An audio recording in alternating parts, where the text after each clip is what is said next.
আসসালামু আলাইকুম ওয়া রাহমাতুল্লাহি ওয়া বারাকাতুহু। প্রিয় দর্শক, আশা করি আল্লাহ তাআলার রহমতে আপনারা সকলেই ভালো আছেন।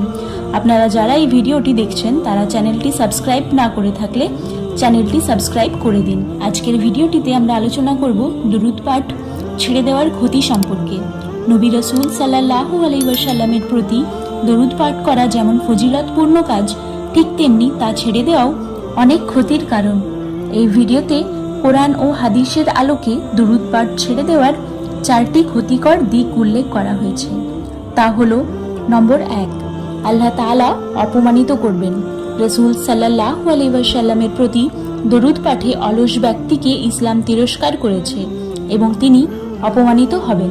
রাসূল সাল্লাল্লাহু আলাইহি ওয়াসাল্লাম বলেন, সেই ব্যক্তির নাসিকা ধুলায় ধূসরিত হোক, অর্থাৎ অপমানিত হোক, যার সামনে আমার নাম উচ্চারিত হয়েছে অথচ সে আমার উপর দরুদ পড়েনি।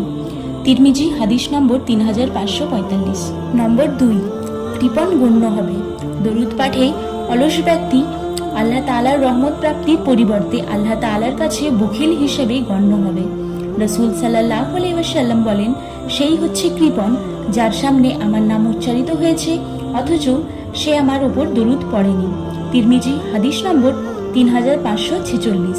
অন্যত্র রাসূল সাল্লাল্লাহু আলাইহি ওয়াসাল্লাম বলেন, আমি কি তোমাদেরকে বলে দেব না সবচেয়ে বখিল কে? সকলে বলল, অবশ্যই হে আল্লাহর রাসূল। তিনি বললেন, যার নিকট আমার নাম উল্লেখ করা হলো অথচ সে আমার প্রতি দরুদ পাঠ করলো না, সেই হলো সবচেয়ে বড় কৃপণ। সহিহ আত-তারগিব, হাদিস নম্বর 1684। নম্বর 3, জান্নাতের পথ ভুলিয়ে দেওয়া হবে। রাসূল সাল্লাল্লাহু আলাইহি ওয়াসাল্লামের প্রতি দরুদ পাঠ না করলে জান্নাতের পথ ভুলে যাবে। রাসূল সাল্লাল্লাহু আলাইহি ওয়াসাল্লাম বলেছেন, যে ব্যক্তি আমার উপর দরুদ পাঠ করতে ভুল করলো সে আসলে জান্নাতের পথ ভুল করলো। ইবনে মাজাহ, হাদিস নম্বর 908। অন্যত্র তিনি বলেন, জিবরাইল আলাইহিস সালাম এসে বললেন, আপনি আমিন বলুন, যার সামনে আপনার নাম উচ্চারিত হলো অথচ সে আপনার প্রতি দরুদ পাঠ করলো না। অতঃপর সে মারা গেল।